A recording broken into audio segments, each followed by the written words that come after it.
Thank you so much. Welcome, everyone. Hi, some familiar faces. I love to see familiar faces. Okay, fantastic. So welcome to LinkedIn.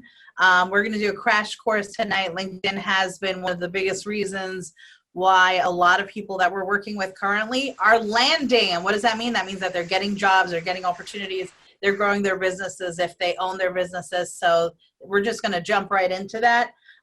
Again, since we're having a situation with lack of chat box tonight, do not feel awkward. Put your hand up if we can. Maria's going to keep an eye on that, and because it looks like we have 2 pages of people. So if you do have a question, feel free. As a matter of fact, maybe what we'll do is we'll unblock everybody, we'll unmute everyone, and that way if you have a question, just ask your question.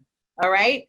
We'll do it that way, and if it gets too loud and there's too much going on, then we'll block everyone again, but I personally don't feel that we should ever have to block anyone. So we'll start with that. All right, guys, so show of hands. How many of you are actually on LinkedIn and utilizing LinkedIn? 1, 2, 3. Thumbs up by Fran. I love it. Okay, let's see. There's some other people here. Come on. Let me see who else. All right, I see Michael. I love it. Awesome. And I see a massive phone number. It looks like the UK, but that's okay. We'll leave that alone. Thumbs up. We got that. Okay, Jonathan. All right, fantastic. Cool. So LinkedIn is definitely one of my favorite things. I will tell you that I never turn LinkedIn off on my computer. I actually have it minimized all the time. When I wake up in the morning, LinkedIn is the very first thing that I go to.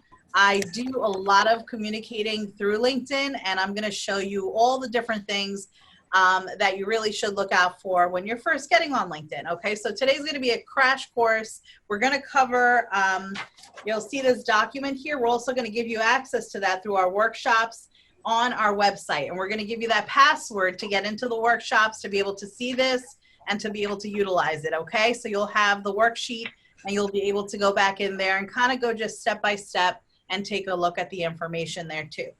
So let's share screen. What? I don't know how to give them that information. I will share the information if I have to. Let me share screen now. Okay, and let's see here. Is this screen 1 and share? Screen 2. Okay. All right, and they all disappeared on me. Why is this happening?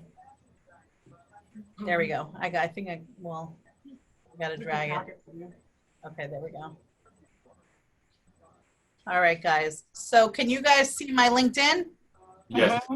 All right, awesome. That's what I like to see. And I'm actually stretching this so I can see as many of you as possible as well. All right, guys. So basically, LinkedIn is more than Facebook. It is more than any other social media outlet out there. And the reason I say that is because LinkedIn is really more of a business networking site than it is like a Facebook type thing. Okay, so as of maybe 2 years ago, LinkedIn, once it was bought by Microsoft, so LinkedIn and lynda.com was purchased by Microsoft, they started doing some very Facebook-esque things. I guess that's what we'll call them. And I'm going to go through those with you. We're going to go through all the settings and everything because there's some really important things that you need to know. So for those of you that have LinkedIn profiles already, here's the thing. We're going to go through a lot of different things right now, and we are going to want to make changes and stuff like that. What I'm going to ask you to do is hold off on making any changes until we go through our settings. Some of you have already taken a class with me doing LinkedIn, so you'll be more familiarized with the settings. But I want to go through the settings with you first because here's something you should know. If you have a pre-existing LinkedIn profile and you start making a lot of changes, are you aware of the fact that every time you make a change, if your settings are not shut off, that all of your first degree connections, in other words, all the people that you are directly connected with, they automatically get an email, I'm sorry, not an email, they get a notification that Maria just made this change. Maria just made that change. Maria just made this change. And I will tell you something, it can be very annoying, okay? Very uncool. Because the last thing I want to see is that Maria made some silly, tiny, itty-bitty little changes, and I'm really not interested. So it gets frustrating and we don't want that. You may be asking also, where do they see those notifications? Well, ideally, this is the first place you're gonna see that. So up here, if you can see my mouse, you'll see where it says notifications. That's one place that they're gonna see them. But guess what? My home page is where I am right now. So I always want you to think of home as safe, okay? So if I'm on my home page and someone makes a change of some sort, this is where it would come up. It would come up in this reel here, and I'm gonna explain all this stuff to you as we go page by page, okay? So we're gonna go to settings first, and we're gonna shut them down. And again, if you have a question, feel free to just open your mouth and just say, hey, Maria, what about this? Or I didn't catch that, and just follow my mouse, and we're gonna have some fun. Okay, guys, so who knows how to get into settings? A little test. I see TJ knows how, and Diana knows how, and Fred knows how. I love it. Love it. All right, guys. So for those of you that are not sure, I'm going to show you right now. If you look at the very top of your screen, just drag that over. Yeah. If you see this right over here, it'll say me. And so if you click on me, then you go down to the first thing that says account. Right under that is settings and privacy. And so we're going to click on that. And then this is where we are. This is one of the most important pages of anything on LinkedIn. It probably is the most important page on LinkedIn. So you can see on the top left-hand side, it'll say, I have been a member since 2007. That's a pretty long time. And it'll also show you how many connections you have. I have 29,965 first-degree connections. 30,000 is the max. I deleted some people so that you guys can connect with me. So please feel free to shoot me an email, and I'm not going to judge what your profile looks like, so you don't have to worry about that.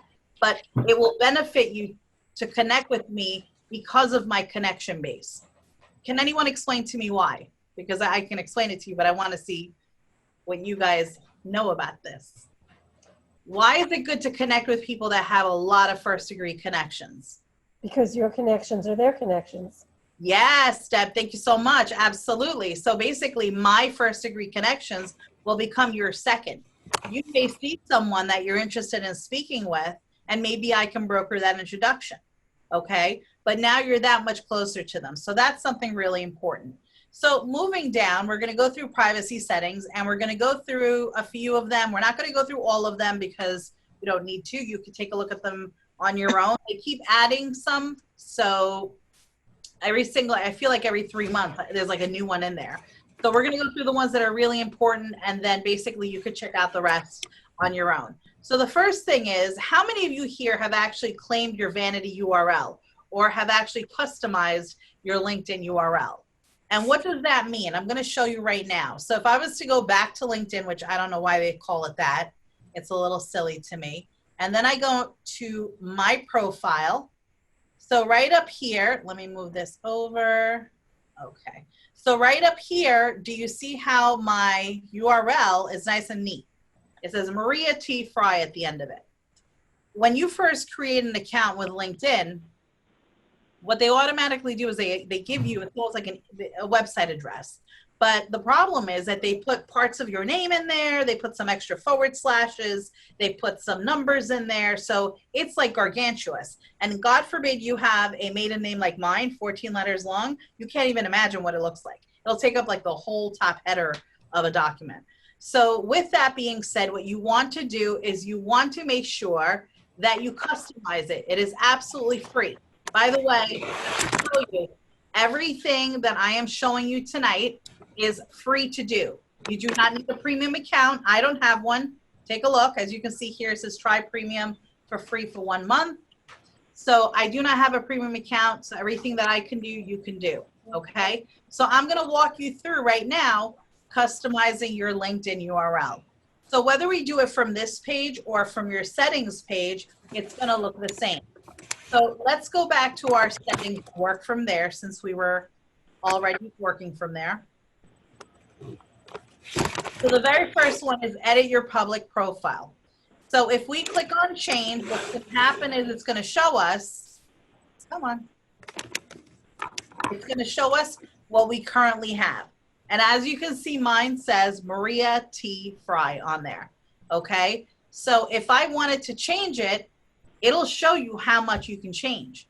Okay. So how many of you here do not have a customized LinkedIn URL now that you're looking at it? No. Any people? No, don't. No. You're good. In other words, you're customized? No, don't have one. Oh, you don't have one. Okay. So what we want to do is we want to create it as close to our name on our profile as possible, unless you have a name like mine. Okay. So if you have a massive long name like mine, what you might want to do is you might want to shorten it out a little bit. So what I did was I tried to get Maria Frey. Well, guess what? It was taken. And so I said, there's no way in the world I'm putting 14 more letters in there. So I tried Frey Maria, I tried M Frey, I tried Frey M, I tried a whole bunch of different stuff. I don't have a middle name. So what I did was I put the T from my maiden name in the middle, Maria T. Frey. It took it. I clicked on save. And then basically it told me it was saved and I moved on. Now, what might also happen is you may also go in there and put something in and then try and save it and it's already taken. So LinkedIn sometimes gives you some suggestions. My advice is go with something that people are going to be, they're going to know to look for you that way. So if you have a middle name, use that initial. You know, you could use your middle name initial. If you want, you could try your name backwards.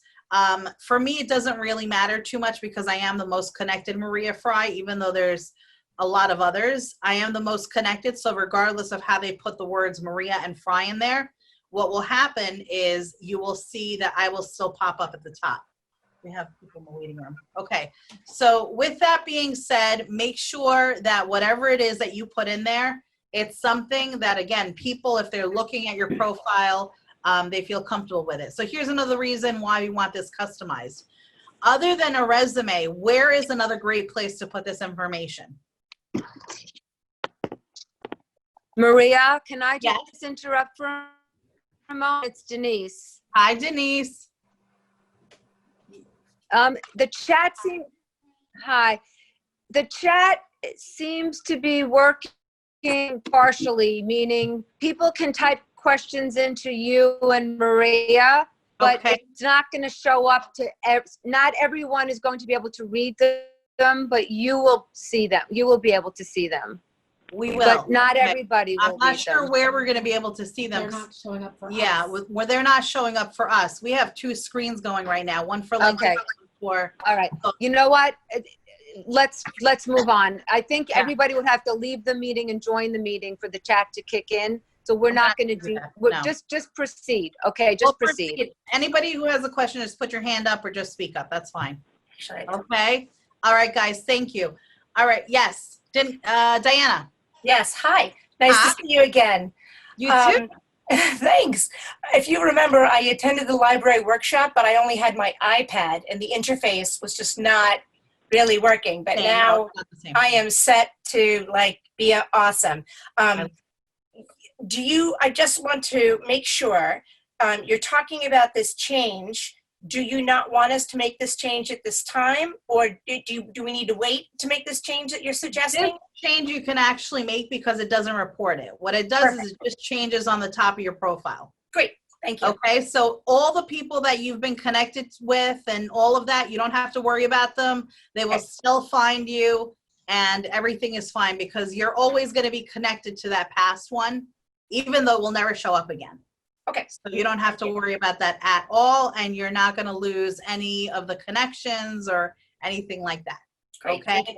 Good question. And I see, hi, Olga.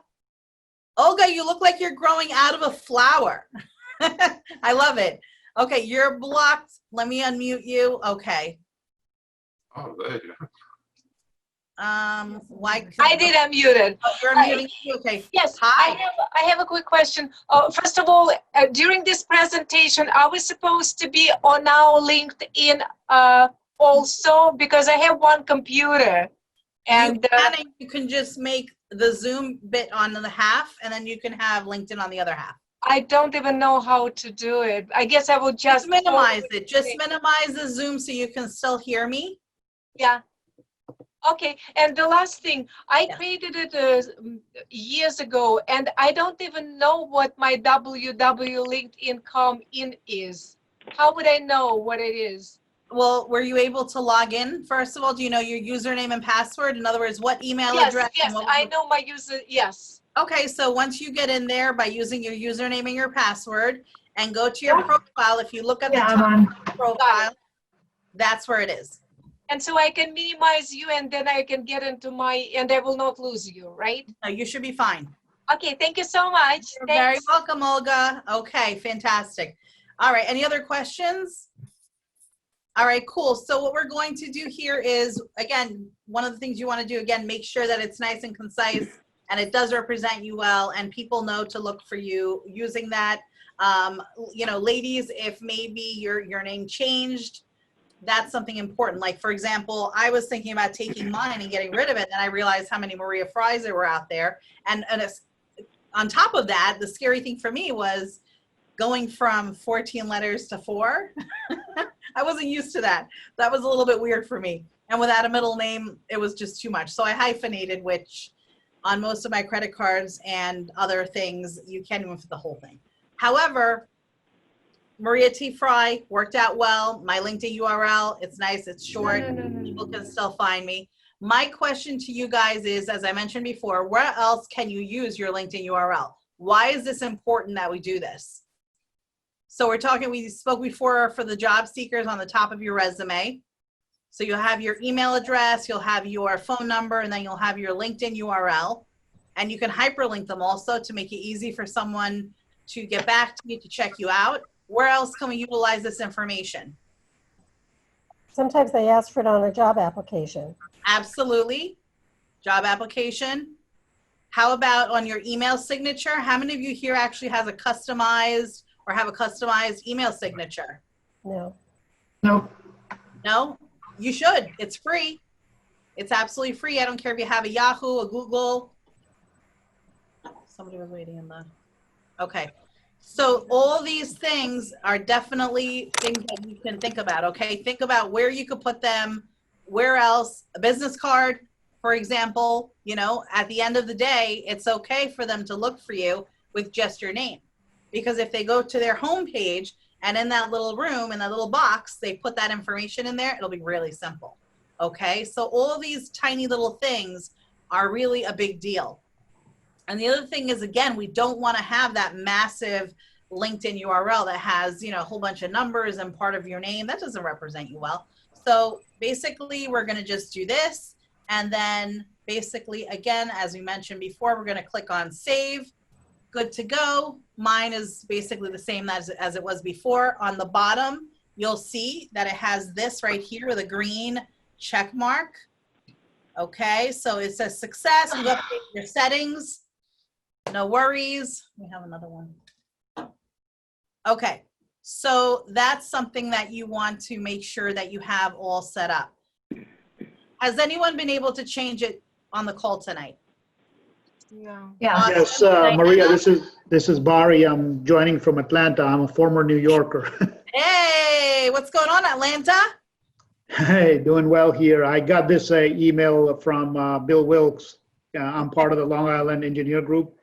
So he sent it and I was intrigued. And certainly Very I've been nice. using LinkedIn for a long time, but I have never bothered to. So just now I can't believe it. I put in my first name and it's available, you know, I'm B-A-R-I and Yes. I'm very, And your very last happy name? for that. So you're all excited. I love it. I love it. Okay, don't forget to connect with me, Barry, in Atlanta. I sent you an invite. Yeah. You already did. Very cool. All right, awesome. So anyone have any problems with this? Do we have any problems, any questions, anything? If there are any questions, just unmute yourself and speak, okay? You guys have control over that. So cool. We're ready to go with that. We're going to go back to our settings. Yes, I hear someone. Olga. Hi, Olga. Yeah, I just tried to change my URL and it didn't allow me to do it. They said do it other way. I put down actually Olga Rue-esque, like Esquire, and they didn't take it. Okay, try a different one. It might be taken already. Okay. Okay, thank you. Try another one usually. And you know what? Before, try that one more time. Refresh your screen and try it one more time. Beautiful. Thank you All so right. much. You're very, very welcome. All right. So basically, we're going to go back to our settings. Okay, so that was the very first setting, and we made sure that that is set. We're good to go. So here's a few more settings we're going to go through now. Who can see your email address? How many of you here are comfortable with people being able to see your email address and also identify your profile through your email address? I'm totally fine with that. I'd rather you do it that way than my phone number, to be quite honest with you. And the reason is because it's just less intrusive. And again, on top of it, and some of you already know me, so you know that I get a lot of phone calls and I don't like to stop to listen to my voicemail, sit down, take down the numbers. It's just, it's too much. So right over here, you can choose. So what I have is anyone on LinkedIn.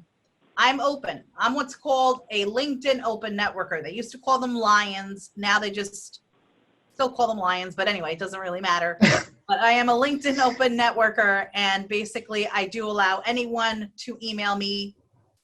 You may be saying to yourself, well, why would I want people to have my email address? And well, for me, I'm totally open to it because I get a lot of business from LinkedIn.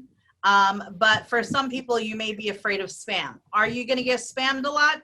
You know, considering I have close to 30,000 first-degree connections, you'd think that I'd be spammed all the time. I don't. What I do get a lot of when we get in there is I get a lot of requests to connect with people that are trying to sell something. So I don't really get as many with my email address, but you know, so for me, it's okay. You can decide what's best for you, what you feel most comfortable with, and you can proceed from there. The next one here is who can see your connections. So I keep all my connections very private because of the type of work that I do. I get a lot of private clients that don't want their bosses to know that they're working with me to find a new job. So of course, we need to keep it private. We need to keep it, you know, on the down low, as they say. So that for me is only you. Here's another reason. Let's say you connect with a recruiter and you're really excited about it. And that recruiter goes into your connections now, and they find other people that do what it is that you do. What if they find someone with a closer skill set to what they're looking for than you? You just put yourself out of the running for an opportunity. Okay, so that's just one way of thinking about it. And I always say to people, I got to be honest with you, my connections are important to me. My connections, I don't want people reaching out to without my permission. Okay, especially not through me. So with that being said, I always say only you. What are your options? It's your first degree connections or only you. So when it says here, your connections, what it means by that is your first degree connections. In other words, people that are directly connected to you. Not your second degree, not your third degree, not anyone you're connected to via group. Okay, just your first degree connections. So again, you can decide. For me, it's always only you. I don't need other people going in there, in addition to the fact that I work with people that want me to keep it confidential, and I do. Hey, quick question on that. Sure. Who's speaking? This is Barry from Atlanta. Hello, Mr. Atlanta. Go ahead. So quick question on that. The very first thing we spoke about today was the benefit of LinkedIn being that you can connect with the people that, you know, you're friends with and stuff. Mm-hmm. So if you set this setting, then aren't you kind of keeping from people seeing who you're connected so they can in turn try to proxy through you? You know what? It's all up to you if you want to, and it depends on your situation. But what I usually say to job seekers, if you're a job seeker, is protect your network, protect your connections, because you don't know what people are going to do with them. You know, the last thing you want is for someone to connect with someone for an opportunity that you would be a better candidate for, but because they don't understand the industry, they look at that person and they say, oh, I see this keyword and my boss asked for that keyword. So that is, that for me is a little, you know, it's a little scary. And I always say, again, I just don't want people reaching out and saying, hey, I know Barry. Do you really? You know, I've had that where people have contacted me and they're like, did you give my name to so-and-so? And I'm like, I would never do that. First of all, I would connect with you, and then I would broker an introduction via email. And that's basically it. I don't do it any other way. I don't just give people's names out. You can't do that. So quick, one more follow-up on that. If I'm searching for a company and they have an opening and it tells me that you have so many people that went to the school or so many that are connected to you also work here, Mhm. if I turn this to only you, they wouldn't be able to see that, right? They wouldn't be able to see that. You would. Okay. Like, Yeah, cause like sometimes I'm applying to a company and I see that who I've worked with in the past or maybe I've gone to school with, that Right. also works there. If they have this thing on to only you, I wouldn't be able to see that, right? You'll be able to see that. You'll still be able to see that. They Okay. can't see that. You will always have control over it. It's the people on the other side that I'm always worried about. Okay? So No, that's I mean, if they have this also set to only you, then then you can't, yeah, exactly. Then you can't Right. see. So we don't know. That's all up to them. And if they Okay. take my class, I'm going to tell them block it. okay, I'm going to Gotcha. tell them to block it because, I have a saying, your network is your net worth. And the reason Yeah. I say that is because at the end of the day, it's not just who you're connected to, it's also who they're connected to. But if they like you enough, Barry, they're going to be open to brokering that introduction. Okay? yeah, but yeah, I get that, but my where I'm stuck is that if they have it turned on, I wouldn't even know. I wouldn't even know that they work. Oh, yes, you can. You could see their stuff. If they're open, you can see their connections. Yeah, if they're open, yeah. If they're open, yeah. Yeah. So we can't All right. control other people. We can control what we do for ourselves. That's all. Got you. Thank you. Okay? Maria, Yes. I'm sorry, it's Lauren, Port Hi, Washington. Lauren. Hi, thank you so much. I have a quick question on the connection thing too. So Shoot. if you turn it off, then anyone viewing you cannot see who you're connected to? Correct. Okay, my just quick opinion would be like, specifically, if you're trying to like build industry reputation, Mm-hmm. like sometimes wouldn't it be helpful, like especially you, if you're recruiting and you're sourcing for jobs, like wouldn't it be like important if you had very strong contacts and everyone knew you had those contacts? Okay, so I actually don't recruit, but Okay. I will tell you that one of the things that I make sure all the time is Mhm. that when my clients connect with me, Mhm. they know that information is never going to leave. So for me, it's imperative that I keep it blocked Mhm. because people, their bosses, let's say a COO doesn't need to know that their executive vice president of operations is working with me or that we have that connection. They may question it. So those are tiny little tidbits. For me, it does not make sense for me to keep it on, and I would not because of the type of work that I do. For you, if you're trying to cultivate relationships and grow your connections within a niche, it's Mhm. okay to unblock, but it's also okay to unblock and then later on block if you want. Right. Do Okay. that too. Great. So totally cool. Whatever your plan of action is, that's why I was saying before, it depends on what you're doing. Okay. So Great. that's what we want to do with this. Awesome. Good question. Okay. So moving on, here's something else that you may want to turn off. I have mine off. Oh, who's speaking? Okay, I thought there was a question. All right, guys. So viewers of this profile also viewed. This over here is basically on your profile when someone is looking at you. On the right-hand side, they will see a little blurb and it says basically people that looked at your profile or that looked at Maria also looked at these other people. Okay? And who are these other people? These are your competition, basically. Okay? Do we want them looking at us and looking at other people as well? Or do we want to be the only game in town? The only one in town. That's, you go, That's Diana. it. You go, Diana. Diana's It's all in it. about me, Okay, baby. win it. I'm your girl. Don't look Okay. any further. I like that. All right. So basically right over here, what we're going to see is we're going to turn it off. This would be on, as you can see, the saved little green check mark disappears. Make sure that when you go to no, if you do turn to choose to shut this off, you see that little saved thing go off. The other day in class, actually any boot campers on the call, you saw it when we went to no, it did not show saved. So that was not good for me. So I went back and I did it again and then I did it again. So make sure that it says no. And here's the deal also. One of the things is that, you know, LinkedIn tells you that once you make a change, most of these changes are done and that's it. They're taken into effect. I disagree with that.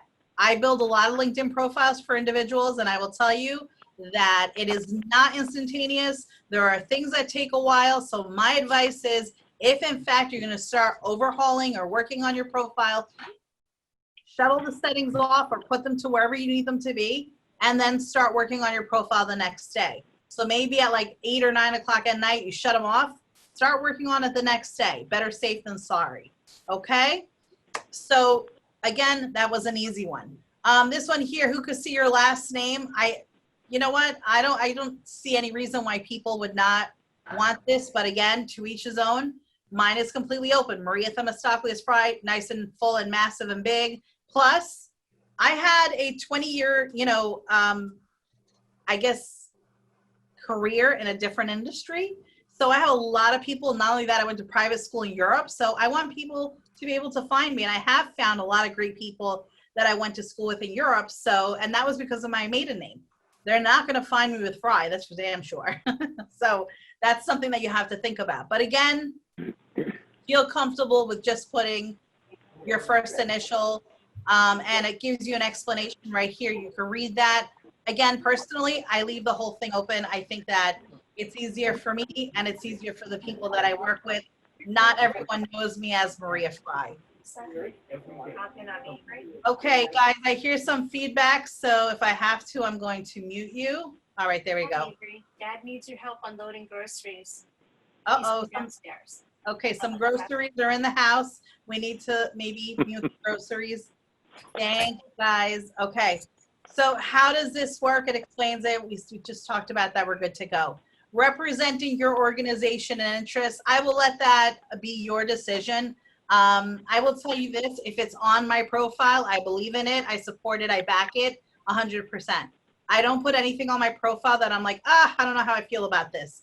Don't do that. Make sure you feel 100% about whatever it is you put on your profile. So with that being said here, it's asking if it's okay if we mention an organization that I'm working with, or basically any interest that I have. That is absolutely okay. If they want to say, hey, Maria's a member of X, Y, and Z group, I'm totally fine with it because I back it, I support it, I'm good with that. Profile visibility off LinkedIn. Let's talk about this for a moment. So this is actually a really good trick for people that don't know to have this on no.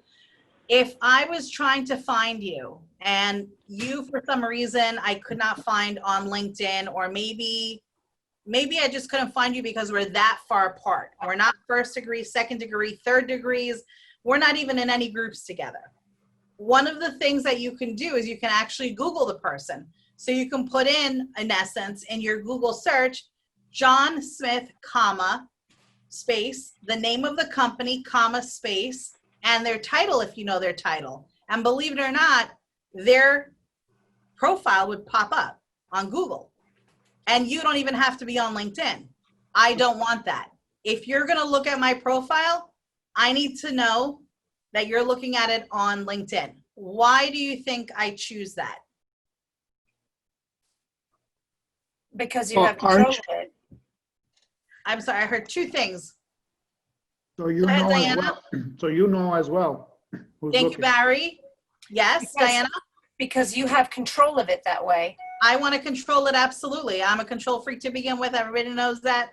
But I will tell you this, you know, off of LinkedIn, who knows what they could do with it. I want it controlled. I want it in a more controlled environment. You know, you put a lot of effort into your LinkedIn profile if your profile is good. That's something that we always have to think about.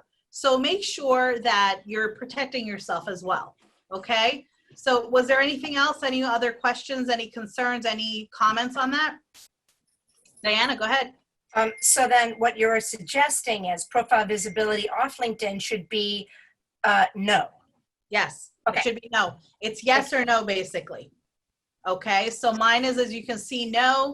And Microsoft Word is also no, because I don't use this for any type of resumes or anything like that. So here's the thing. LinkedIn has always been a very robust just like a playground for individuals that are looking for work. That's not a secret. However, what I will say is that you have to be really careful, because whether you're looking on, through LinkedIn or Zoom, can y'all be quiet? guys, if we can just block if we're going to talk. Okay, thank you. So my whole thing is that I need to control anywhere and everywhere that my profile and my resume is on, number one. Number two, the other thing that you want to think about is which version of yourself do you have on all these sites, whether it's LinkedIn or whatever it is, Monster, Career Builder, Indeed, Ladders, whatever it is, whatever site you're on. If you have a resume on there, it should be specific to the opportunity at hand. So I don't believe in putting my resume on LinkedIn. Your profile should not be your resume. And when we get there, I'll show you what I'm talking about. Okay, so Microsoft Word, I have that set on no. Here's some other really important things here, how others see your LinkedIn activity. Profile viewing options, choose whether you're visible or viewing in private mode. Oh my goodness, I'm always in private mode. And the reason is because I do a lot of research on people. If I'm going for a meeting, if I'm going to meet someone for the first time, if I'm going to work with someone, I want to check out their profile. I may not just look at their profile once or twice. I might look at it 5 or 6 times. And so let's say they have a premium account and they have it set so they can see everything. Now I'm on private mode, so they can't see me anyway. But let's say I wasn't on private mode and they were able to see that I looked at their profile 5 or 6 times in the last week. Do you think that's a little stalkish and weird? Perhaps? Anyone? Yeah. Yes. I think so. I definitely think so. So I keep it in private mode. Here's the thing about private mode that you should be aware of, however. If they can't see you, you can't see them. In other words, if mine is blocked, which it's always in private mode, I also can't see if other people are viewing my profile. Okay? And you have to be okay with that. Olga? You got to unblock yourself. Yes. Yeah, Okay. I've just changed my private to my private mode, and I have like a wording, anonymous LinkedIn member. Is that okay? That it says anonymous LinkedIn member, and there is like. Yes, you image. have 3 options. Yes, That's exactly that's where you want to be. And I'll tell you why. So here's the funny thing. One time I actually came in here just to see what it had. And the funny thing was that where it says private profile characteristics, it said someone from Executive Consultants of New York Corporation. You know, we're not a massive organization, so I think they're going to know who we are. And so I said to myself, like, this is ridiculous. I was like, I don't know who chose this, but no. Anonymous LinkedIn member. Okay. Thank you. So that's a good one, Olga. Yes, Thank you. absolutely. You're very welcome. All right, guys, moving on. Story viewing options. Choose whether you're visible or viewing in private mode. I can't believe that they even created this option. So basically, how many of you here are on Facebook? Okay, so you know that when you're on Facebook, unless you have your settings blocked, there's a little green dot that people get. So if they're on Messenger or if they're on Facebook, they can see that you're active. I personally don't like people knowing when I'm on social media. It's none of your business. I mean, that's the way that I feel anyway. And I noticed also that I really do get bombarded with a lot of people just trying to send me things or check this out or blah, blah, blah. And I'm like, oh my goodness. So this over here is something that is absolutely new.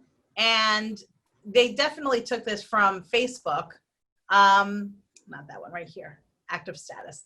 So basically there's 2 options, your connections only, all LinkedIn members, or no one. I always have it on no one. And to be quite honest with you, the reason why for me especially is because if you think about it, I have 30,000 first degree connections and then all LinkedIn members. That's a lot of people either way. So for me, there's no other option other than no one. I don't want everyone knowing. I am on LinkedIn all the time, so it would always be green anyway. So that's not something that I want the whole world to know. And again, it's your choice, but I'm just giving you the options. Okay, so share job changes, education, work, anniversary from profile. Now, here's the thing that you want to really take into consideration. This is a very important part of what we're doing with our settings. Mine is set on yes. And the reason mine is set on yes is because my profile is in great shape. Anything I add to my profile, I'm totally fine with it being sent out to my 30,000 first degrees. Okay.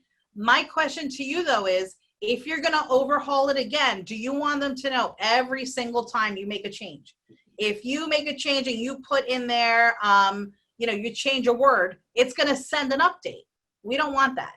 Okay. That's going to be a little bit too much. Now, here's the thing also. This can be a very, very cool thing to do if you want to get the attention of people though. So now let's say your profile's in great shape. You're good to go. Your profile looks great. You feel good about it. You want to share something. Share that last change that you're going to make after you've unblocked this to yes. Okay? Because then what are they going to see? They're going to see the end result, and they're going to see the great end result. And that's what we want them to see. We don't want them to see like a half worked on LinkedIn profile. We never want to show that. We never want to share that. We definitely don't want to put that link on our resume, because if someone goes to it and it's not in good shape, what is that going to tell them?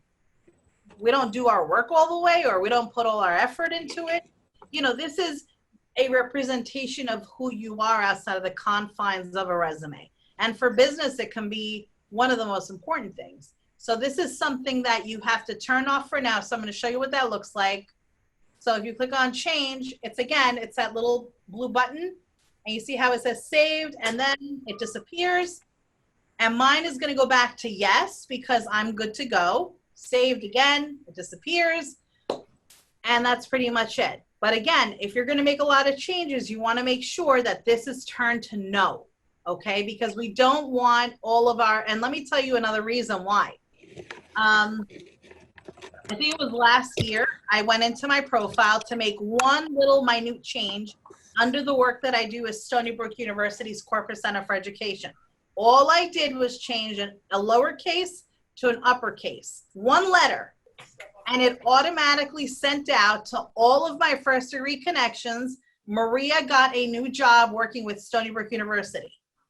It was a disaster, because everyone that I knew, all the people that I've worked with in the past, they're like, oh my God, what did you do with ECMY? Did you sell the business? You're working with, and I had no idea what they were talking about. I had no idea. I was bombarded with phone calls, emails, text messages, in-mails on LinkedIn, and, and then a whole bunch of congratulations. And I'm like, what are they talking about? And then I said, oh my gosh, it was that one letter. It was a T. It was a lowercase t. And I was making a capital T. It was a nightmare. So remember to shut that off, because that little tiny thing, it drove me crazy. And it took about a week and a half for people to stop with, the emails and the stuff. It was not fun. All right, guys. So again, this one is kind of hand in hand. Notify connections when you're in the news, mentions or tags by others. Again, if your profile's in great shape, leave it alone. Leave it on yes. Okay, but if it's not in good shape and we're working on it, then what you want to do is you want to make sure that you put it on no, okay? And wait for it to say saved, green check mark with a circle, and let that disappear. But again, don't start working on it till the following day. We're going to move on really quickly through the next stuff, because this is something that you can look at whenever you like. Manage your data and activity. Basically, it's what you've done. You can also see this on your profile. Get a copy of your data, basically, again, what you've done, your connections, anything like that.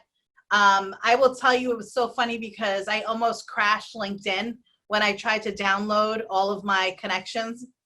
I don't know why I wanted to do that. I just wanted to do that. And then I realized, I was like, this is going to be bad. I almost crashed and lost my entire profile. It was very bad, and LinkedIn had to help me fix it. So that's something that you could think about there. Manage, you can discover your profile from your email address. I have this on everyone. If the person has my email address, then you know what? They have access to me. That's it. So what does it really matter? Again, that's up to you. I'm totally fine with that, which is why you'll see everyone there. Manage, you can discover your profile from your phone number. Nobody. I don't have my phone number on LinkedIn. I have the corporate number. so they could call the office here, but I do not have my cell phone number. My boot campers, you guys have my cell phone number. You could text me if you want, but I will tell you again here, that's where I draw the line. Email is okay, but this, I don't know who these people are. And the last thing I need is for people that I do not know to be calling me for crazy things like, you know, oh, we could do a funnel for you, or we can do a press release, and I get a lot of that stuff and it drives me nuts. So take a look at that. Okay, so the rest I'm gonna let you guys go through. Basically, it's personal data, syncing contacts. I will tell you right now, don't do this. This right over here is super bad, and the same thing with your calendar. So I'm gonna explain this to you very quickly. Syncing your contacts is basically syncing whatever email address you have, the address book. It automatically sends a invitation connection request to your connections that you may not want to. So think about all of the people that you have in your address book, and make sure that you know that this right over here is bad news. If it asks you to put your password in, it's not your password for LinkedIn. It's your password for your username, or for your email address and your address book. We don't want to do that. Okay, we don't. Yes, Diana, go ahead. So we want to, when you click on that to see, I realize that I'm synced with Google. So I just want to say contacts, remove all. Don't touch it ever. Don't even go in there. Okay. Yeah.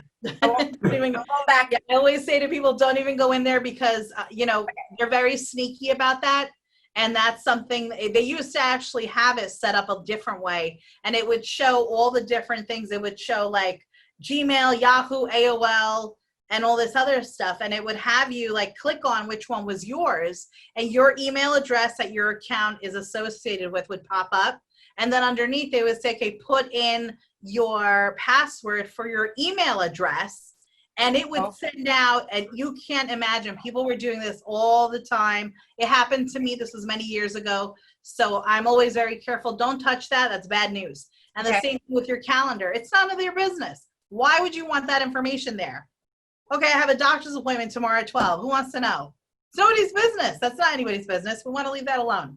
It's just frustrating because all I see is the word change. I don't see the answer that I am currently engaged in. And so I don't know what it is. Yeah. So I click on change, and then I get a whole new menu of all this stuff. No. Go out. Go back. Yeah. All right. Careful. Be very careful. Okay. The only other thing that I'm going to talk about here really quickly, if you are looking for work, is salary data on LinkedIn. Be super careful with this, because the number that you put on there, you are associated with. And you know what? You don't know what the opportunity is. For my pals, you know, tonight on this call that are looking for work, I will tell you the last thing you want to talk about is compensation. The compensation conversation should not happen till after you've discussed the realm of responsibility, the scope of responsibility of the job. You know, am I going to have direct reports? Am I going to have, you know, how many people am I going to be reporting to? What is the volume? You know, what are we looking at here exactly? It could be very, very like a small level or very low level of responsibility. It could be tremendous. And if you put in a number in there that's here, you can't go here, because they're going to say, hey, well, this is the number you put in here. So salary data, honestly, I'm not okay with that. I'm not okay with that at all. And again, I think it's got to be based on the conversation. You have to understand fully what you're walking into and what you're willing to do it for. Okay? So all of that stuff and anything going further down, you guys can check out on your own. I want to move on to the next thing, which is number 3 on our list, which is your profile photo and headline. Was there a question? Yeah, quick question before you move on the sync calendar and contacts. On my settings, I noticed that I have Google. It seems to be turned on because it says Google with sync after it. Does that mean that it's syncing? No, not unless you put in your password for your Google email address. But there is an option under, I mean, how do I know that it's syncing? Because right now I have Google and it says sync after that. Does that mean it's syncing or no? No, it doesn't, because you'd have to put in a password. If you didn't put in a password, it can't just auto sync. It doesn't have access. Understood, but once you do that, I mean, I'm just saying, like, maybe Did you do that? I did that years ago. If you did it years ago, then there's no real way to turn it off. But what you can do is if you go into your connections, you can see if it's inviting people. Yeah, In other words, when we get into connections, I'll show you what it looks like. because it says remove all. Can I just do remove all and it'll just remove everything? Well, I'm not sure exactly what it's going to remove. That's the question. It says contact. It says contact and it says Okay. remove all. I would not do that now, no. Okay. No, I would not do that because then it's going to delete certain contacts and maybe they're contacts that you want now. What I would keep an eye on, Barry, is I would keep an eye on your connections and I'll show you what that looks like when we get there, okay? And that way you can see who it's actually sending connection requests to. That's a great way for you to keep an eye on what's going on with your profile and if LinkedIn is actually sending connections to new people that are in your address book. Okay? All right. So the next one that we're going to go into is profile photo and your headline.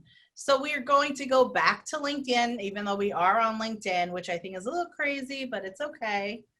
And we're going to go and click on our little face on the top right, and we're going to click on view profile.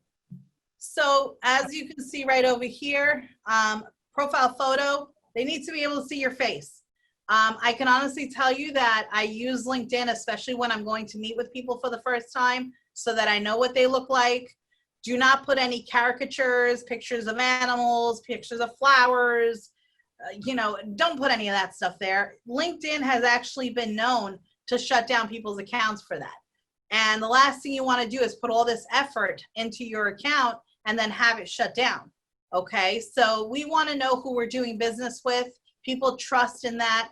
So the picture that I have there is nothing special. My husband actually took that picture in our formal dining room and it was just a good picture. And I was like, okay, that's fine. That's what we're going to use.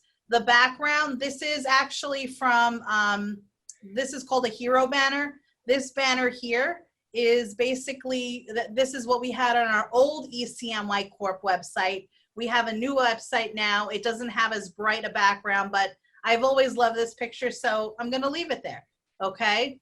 But it has to be something that represents you, okay? I think that's really important. The other thing is it has to be something that is not connected to someone or some organization, so you want to be very careful. I will tell you one of the things that I do when I create accounts for people or when I work on accounts for people is I ask them if they want me to create one for them. I'm pretty creative. And there is a site called Canva, C-A-N-V-A. Maria from our offices here, she actually did a great Canva class. And it was pretty successful. And I will tell you that, it really does show you how to do all these great things. But the cool thing is when you go into Canva, you can actually, it'll ask you, what do you want to create? And you actually have the option of clicking on LinkedIn banner. Ooh. So that's pretty cool because the banner's already created. If you wanted to put something like a quote or something that you say, you could put that on there as well. So if you, and I don't know if any of you are connected to me on Facebook, but if you want to connect with me on Facebook, you'll see a banner that I actually created. And basically I put a phrase that I say out loud all the time. And so that's something that I have on my Facebook. I created that on Canva. And by the way, Canva is free. Unless you buy a premium account, it is absolutely free to create, free to download. And the cool thing again is that it's already going to create it at the dimensions that you need to be able to put it in here. That I think is the most difficult thing. Here's another thing that you can do. So if you were to go into, let's say, Google Images, okay?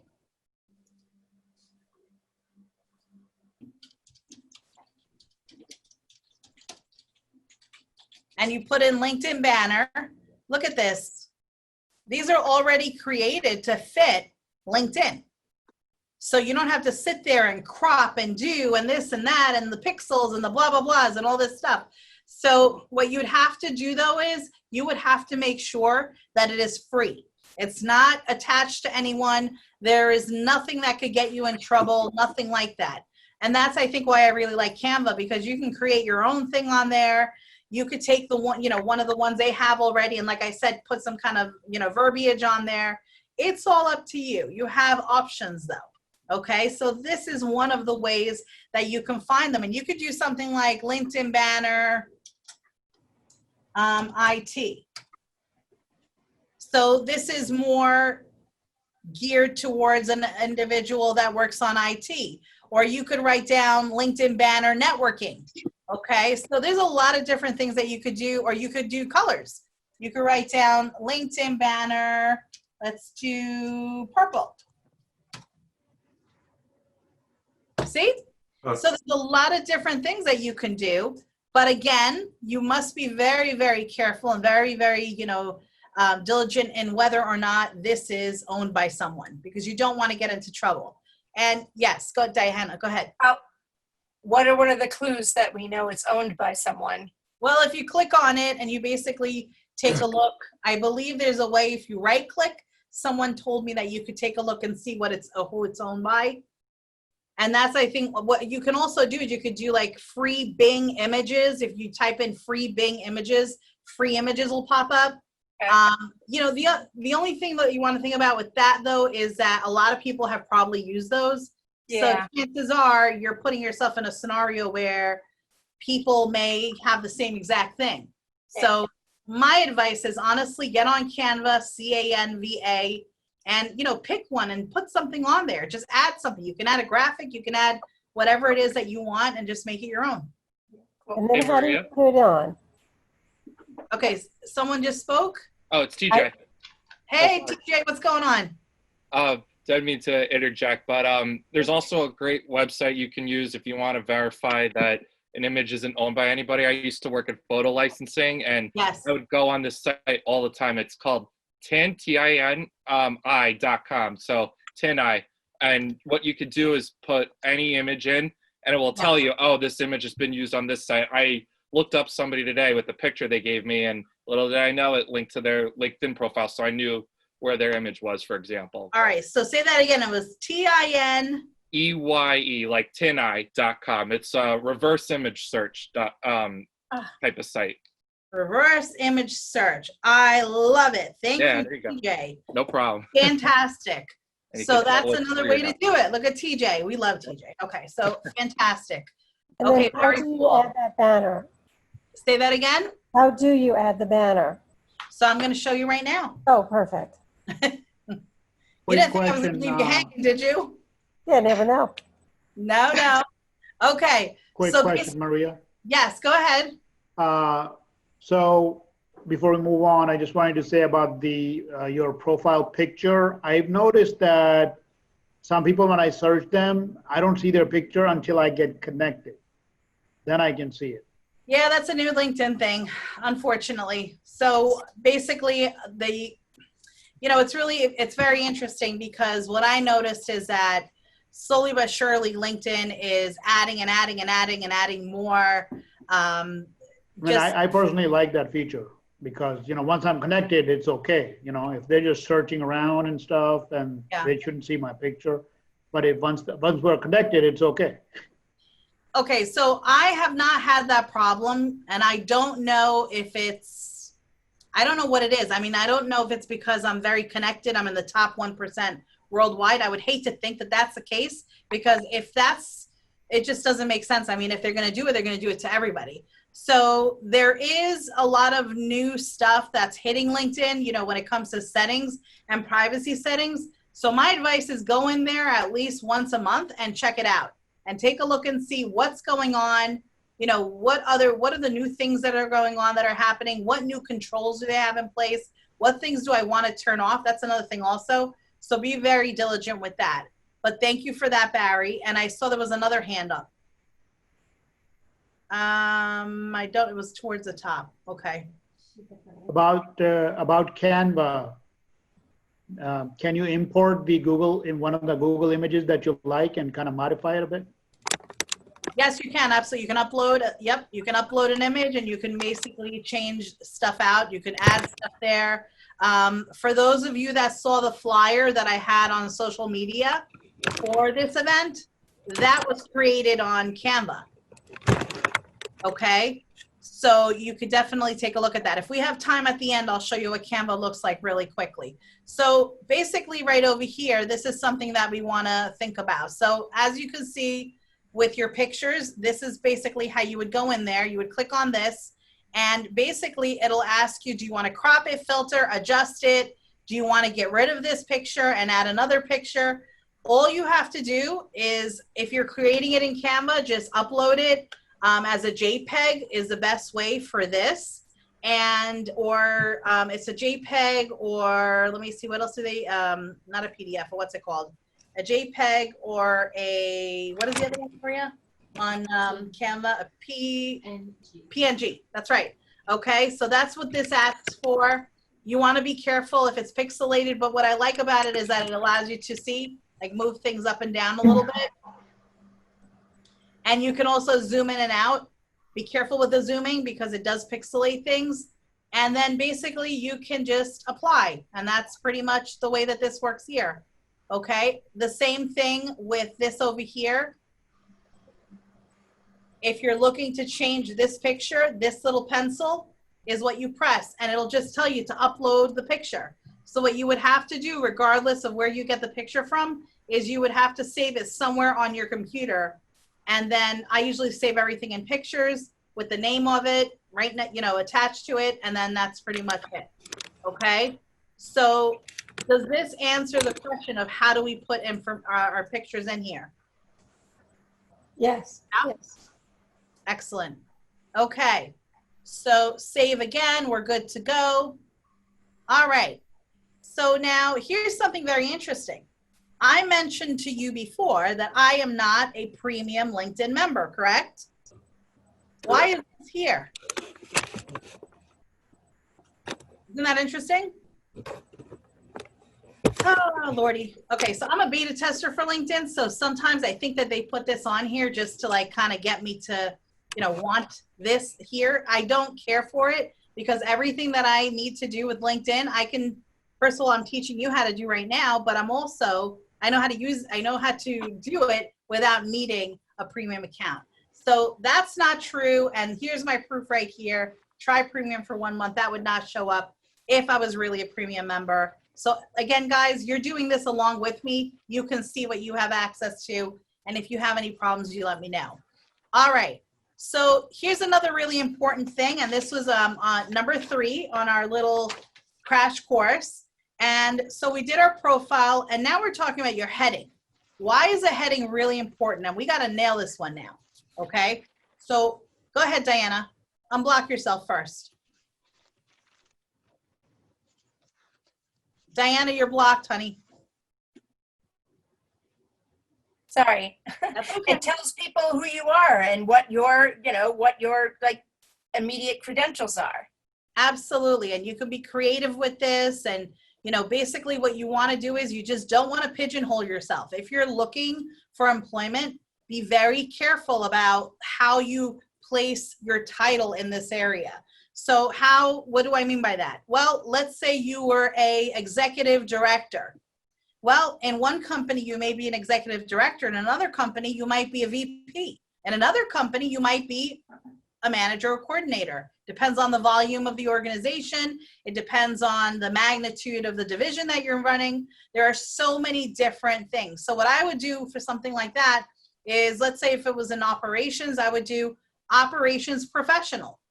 If you are in the executive realm, then you could put operations executive, okay? But you have to be very careful about what it is that you put on there, because here's the problem. The biggest issue that I find with titles on LinkedIn in this area is that if the wrong person is looking at it and they are the first line of defense, as I call it, within the company, if they look at it and they say they're too high level or they're too low level, you may be the perfect candidate, but what just happened because of what they saw and didn't understand? What just happened? They passed you over. They passed you over, exactly, Fred. So with that being said, we need to be really careful about what we have up here. We need to make sure that if you don't have a current title, that you put something in there generic enough where it makes them want to pick up the phone and call you. okay? And that's ultimately what we want. We want to have as many conversations as possible. You know, when people are looking for work, one of the things that they always focus on, and it stresses everybody out, is interviews. I need to get interviews. I need to get interviews. You know what? I want you to change that philosophy in your mind, and I want you to think about, I need to start having conversations. I need to have more conversations, because a conversation is an interview, first of all. And secondly, a conversation can lead to an interview, but you're going to feel much more at ease knowing it's a conversation versus an interview. Okay? So please think about it in that, you know, respect versus everything has to be an interview. I have to get interviews. You have to get conversations, because through good conversations come good opportunities. And that is an absolute fact. Okay? So that right there is something that you have to work on. Again, where can we put this information in? This blue pencil on the right-hand side actually controls this area. As you can see here, headline, you can change that. So what pops up automatically, FYI, is your most recent or your last position, okay? But the cool thing about this is you can actually change it. You see this, it's got a little asterisk. That means you can change it. So this over here, I don't have to put there. I can change that if I want. I can call myself, I don't know, Queen of the World. Not really, but you know, just an option. The thing is, here you can add anything you want. You can write down, again, you know, operations executive. You could put down, you know, whatever it is that you do. You could write down IT professional. You could put down anything you want in this area that you feel like that really, really does. You have to feel that it encapsulates the essence of who you are and what you bring to the table, okay? And you want it to lead to a conversation. So this part here, you can always change. What would you put in for the recruiter if you're an administrative assistant? I'm sorry, who's speaking? Eileen. Hi, Eileen. Okay, so what was your question again? For the recruiter information, if you're an administrative assistant, what would you write down? I would write down exactly that, because I don't write things down for recruiters. I write things down for the powers that be. In other words, the people that can pull the trigger and hire me. And the reason I do that is because the way that I reach out on LinkedIn is I don't apply to jobs on LinkedIn. I reach out to people and I start conversations. So I think that I would put down the closest thing to being accurate as you possibly can. And it sounds to me like, you know, that's kind of like the title that you're looking for opportunity-wise. Is that true too? Yes, it is. Yes. So you want to be as close to that as you possibly can. You want to make sure that, you know, again, you're being as authentic as you possibly can, because, you know, it's going to catch up with you. And once they get your resume and they see, they're going to be like, well, why do you have this here and then you have this here? You always want to be really careful with that, because I've seen it really backfire very badly for great candidates. And, you know, I've questioned it too. I kind of let it slide because I know people are trying to get, you know, that connection going. But I think at the end of the day, we want to stay as accurate or close to as accurate as we possibly can. Okay? Yep, thank you. You're very welcome. Yes. Maria, hi, this is Lauren. I'm on Hi, Michael. Hi, I'm on Michael Gilbert's here computer. Hello, Michael Lauren. How are you? Hello, Michael Lauren.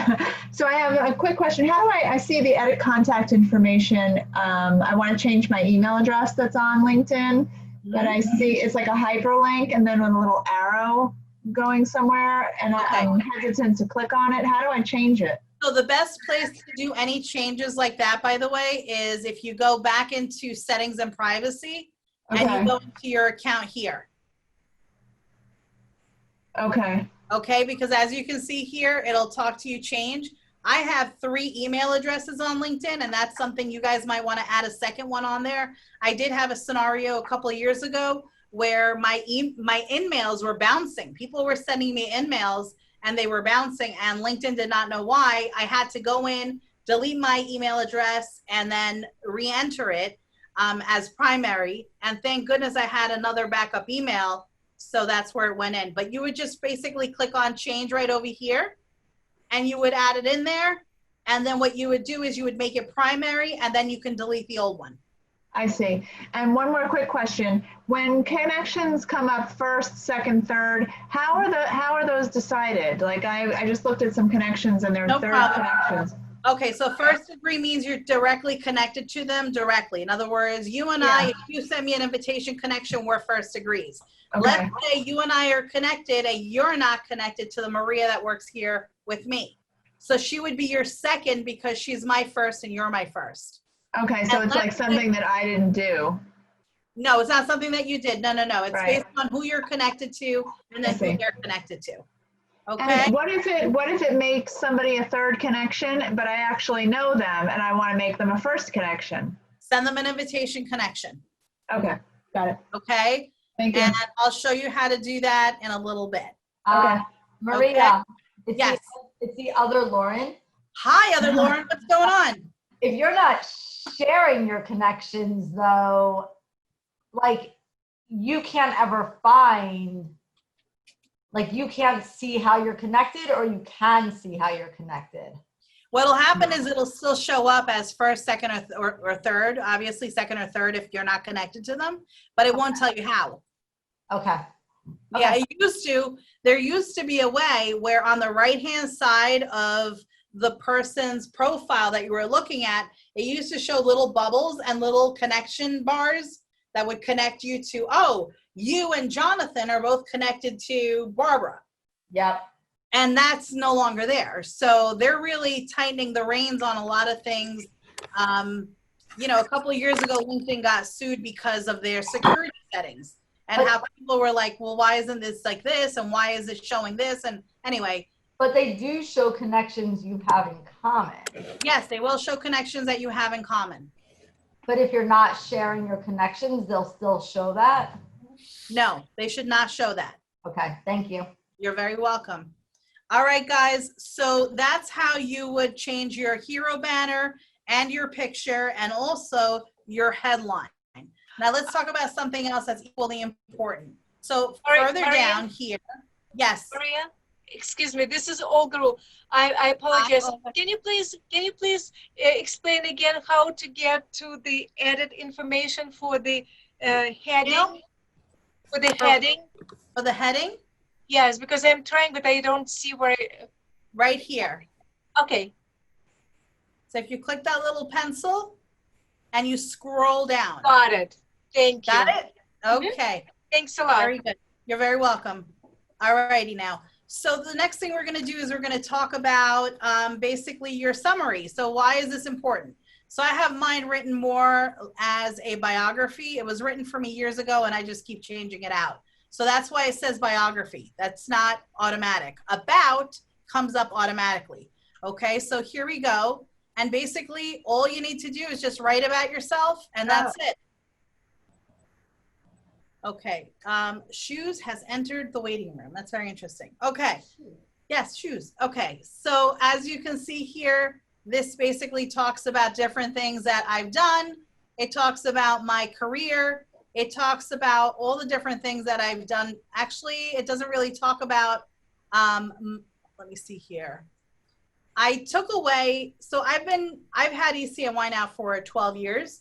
And anything prior to ECNY, I don't have in my about section because we've done so many different things with ECNY that there's no room for that anymore. It would be way too long and we don't want that in there.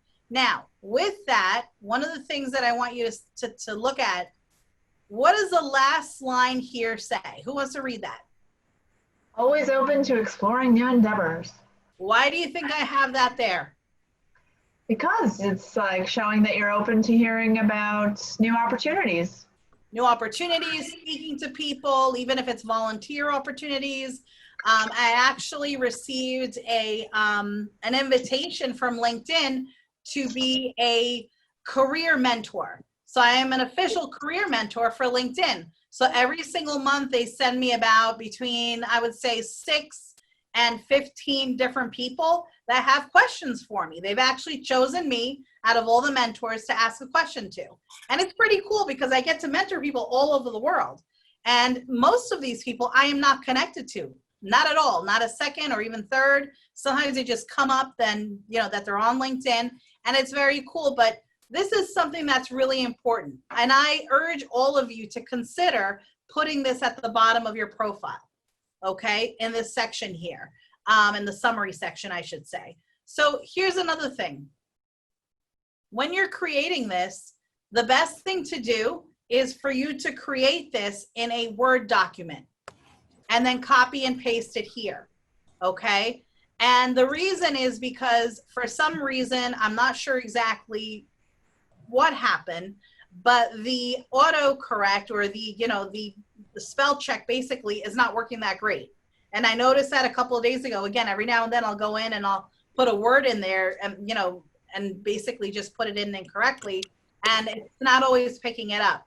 So my advice to you is save this in a Word doc and then go back into that Word doc occasionally and change things out, copy and paste, put it in here, and that's it. Another reason is because if you chose, like at the bottom here, I have a few accomplishments.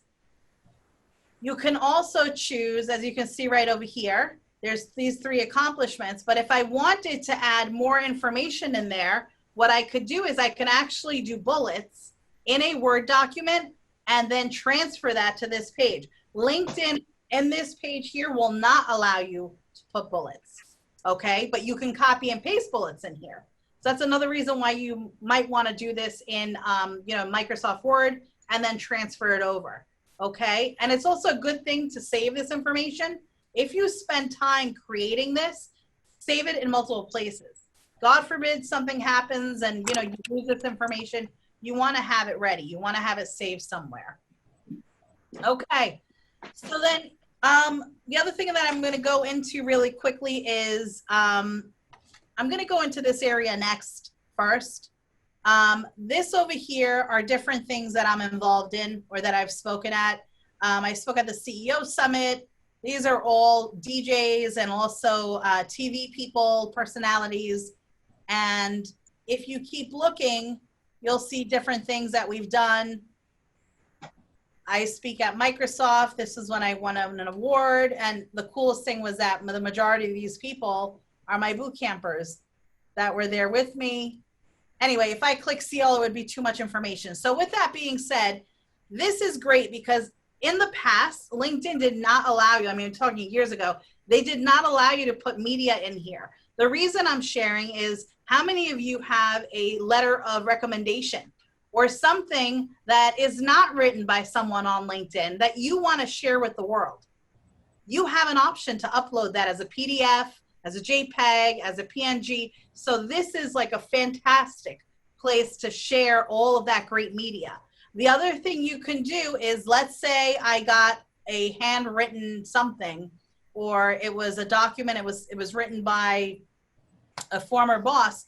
I can actually add it to this area right here just by using the pencil. So you could put these testimonials, if they're handwritten or if they're written on company letterhead, under the job where you worked. It allows you to add media. And as you can see under ECNY Corp, we have over 83 different documents because we do a lot. We do a lot of different things. And then again, here, this is our foundation. Again, there's a whole bunch of stuff under the foundation, see more. Here, this is our Career Map LI initiative, and then a whole bunch of other things. What I want to show you is something that's really, that a lot of people don't talk about, but we're going to talk about quickly, even though it's not on our agenda. How many of you here volunteer or serve on a board? That should not be, don't let LinkedIn push you to put that in the area where it says volunteer work. And the reason I'm going to say this is because volunteer work on a LinkedIn profile is all the way at the very bottom. And so by the time people get there, chances are that they've looked at what they needed to look at, and then what? What happens? It's not in prime real estate. Exactly. So I want you to take a look and watch what I'm going to show you here. So Workforce Development Board member, I was appointed for 3 years for Nassau County. I'm on the CEO's Council, Leadership Council for Stony Brook College of Business. I'm on the Manager Advisory Board. Anyway, I'm on a whole bunch of different boards and stuff like that. This is all volunteer work. But why do you think I choose to show it with my real work? Because it is real work. Moves it up.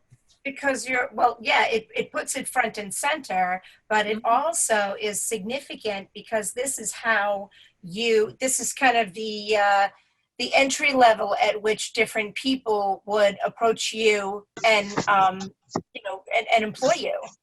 Absolutely, without a doubt. And you know something? One thing that you have to understand, and anyone that's ever worked on a board or been a board member, I remember when I was chairwoman of Dress for Success, I worked 30 to 40 hours and I never got a penny. But you know what? It shows my work ethic. It shows what's important to me. It shows what I'm willing to do to get the job done. So it really does tell a story of your character outside of who you are in the work environment. Diana, go ahead. All right. So say, you know, you've got all these, you know, you are very active as a board member and things, and then you've got some, maybe there's just a time when you are just kind of, just taking care of your like domestic things or your kids or whatever it is. Is it appropriate to be able to say during this time I did X, or you just want to put your work experience and that's it? And then if they want to know more, like, what would you do?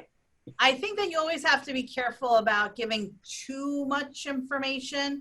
And the reason is because people can be horrible. I don't know how to say it any other way. I'm just gonna listen. I just call it what it is. People can be horrible, and they can turn around and say, you know what? Well, what did you do? And this and that. Well, wasn't there anybody else that can excuse me? You know, I always say to, especially my parents that are returning to the workforce after staying home for years, taking care of their children, when you go on that interview and they ask you what you've been doing for the last, I don't know, 3, 5, 10, 15 years, whatever it is, you go in there loud and proud, and you say to them, you know what? I was fortunate to be able to stay home and take care of my ailing family member or my children and raise them. What it taught me was time management. It taught me how to be aware and be, you know, ready for any unexpected event. So throw anything at me, I can handle it. I can figure things out very, very well because of this experience. So tell me more about the opportunity. What did I just do if I said it that way? You provided a whole new skill set that you bring to your potential job. Absolutely, and I shut them down. So they know now not to bother me about that and not to pick and poke at it, because you know what? This is what I did. This is what it taught me. I didn't just sit around eating bonbons and watching rerun of Castle. That's not what I did. I was learning things. Everybody's laughing. That's okay. We can laugh. We can laugh. That's okay. Laughing is good. So ultimately, you know what? Your attitude is everything. Your attitude, your altitude, and it really does. It shuts people down. And I think it's really important for people that are nervous about that. You know, maybe you had an elder care issue. Totally fine. You know what? You go in there. You don't have to give them an explanation about that. You tell them this was a situation really quickly, and then you tell them what you learned from it. That's it. It's none of their business. It's absolutely none of their business. But you have to show that you learned something from it. But that wouldn't be something you would advertise on LinkedIn. I would not put that on there. Business and stuff. Yeah, I really would try to keep it more, you know, a little bit more private, you know, that part, because again, you don't want them to look at it and not understand it. You see, that's my concern. My concern is, again, people may look at it and be like, oh, what does that mean? And, you know, that's horrible, because the truth is we all go through different things. We all go through scenarios in our lives where we may have to take some time off, or we may have to deal with a situation out of nowhere. And what's important is that we are very proud about, you know, what it is that we learned and how we're able to navigate that and what it taught us. And that's why I would go right into that type of an explanation. Okay? Mm-hmm. Thank you. You're very welcome. Okay, quick question. Right, Fred. Maria, quick question. How far back should you go in your experience? Any recommendations there? You know what? You could go up to, I mean, LinkedIn is different than a resume. A resume, I would say 12, 15 years max. LinkedIn, you could go 20 years back if you want. I think that's absolutely fine, because especially if it shows that you made a transition at some point, like mine does. If I go further down, you'll see that I was in executive management for a number of years. So that also shows my training and development. That's the only reason why I left it on there. But I took it away from the opening summary. So I think about 20 years is okay. If you have something further back than that you want to show, maybe you worked for a prestigious firm, you had some great success, you know, succession-wise within an organization, anything like that, you know what? It's something that you can definitely think about adding as well, if you wanted to go a little bit further back. Yeah, I was just always- concerned that, sometimes there is that inherent bias if you go. Yeah, absolutely. Yeah, it's true. And, I'm not going to, I'm not just going to say, don't worry about that, because it's absolutely true. So I think that you have to kind of think about what's important to me. Maybe if you did go 20 years and there was something else maybe 30 years ago that you were really excited about, maybe you make mention of that in your opening summary up here. Mm-hmm. Fred? Yeah. Maybe you make mention of that if it's something that you really want to put in there. That's what I was going to say. I was going to say with the volunteer. Who's speaking? It's Fred. Oh, Fred. Okay. You sound different now. Oh, do I? It's the evening voice. That was Barry before. Oh, okay. Oh, yeah, it was Barry talking before. Oh, I'm sorry. Okay. So I was going to say with the volunteer I had Rotary International. So I can't really attach that to a job. So would I just put that in as a separate experience? Because I've been Yes, doing that like I 20 have years. all of my volunteer work is separate. It's basically separated as a job. Okay. Here's one thing that people don't understand if they've never been on a board. Being on a board is a full-time job in many cases. There's a lot of work. Okay, so you got to put that in there and show people what it is that your board was able to achieve. That's a big deal. Okay, thank you. Okay, you're very welcome. And I see, Olga, you have your hand up? Yes. Go ahead, Anna. Yes. If I'm not looking for a job, and it's unlikely that I will be looking for one, do you think I should still keep a resume, or summary will suffice? A summary is absolutely fine. As a matter of fact, as I mentioned before, I don't believe that you should have a resume on LinkedIn. I don't personally believe that you should have a resume on Monster, Career Builder, Indeed, or any other place either. And the reason is because, you know what? You as an individual, for all of my people here on the call tonight that are looking for work, you're all multifaceted. Every single one of you can do more than one thing. But if that resume is only reflecting one specific, angle or one specific direction or path, then basically you're stuck with that. A piece of paper can't speak up and say, I've also done this, so consider me. A piece of paper can't do that. What about on Indeed? Excuse me, and it's easy to delete it once I have it? Oh, sure. You could delete anything from on here. Absolutely. You have total. Or just go to that section and just find. That's it. Go to the pencil, go in there and just delete it, save it, done. Beautiful. Thank you. But if you want, just hold on one second, Olga. You might want to copy and paste it into a Word document just in case one day you want it. Yes, great advice. Thank you. You're welcome. Someone else had something? Hey, Maria. I was just going to say, it's Lauren. Hi, Lauren. Michael. Hi. So what about on Indeed when it says apply easily with your Indeed resume? Mm-hmm. Then I would just put it in when it's time. But, here's the thing. What I prefer is that you go to the company website and you apply there directly. Got it. Okay. You don't want a middleman. Middlemen are always a problem. We don't know what they know. We don't know what industry they come from. So I don't like middlemen at all. I'm not about that. Okay. If I want, I would prefer that you go directly to the organization. Okay. All right. TJ, you had something. Yeah.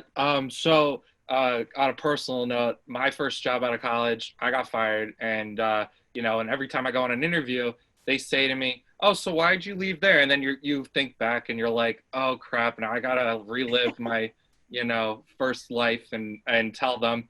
And I always do it on a positive note and everything.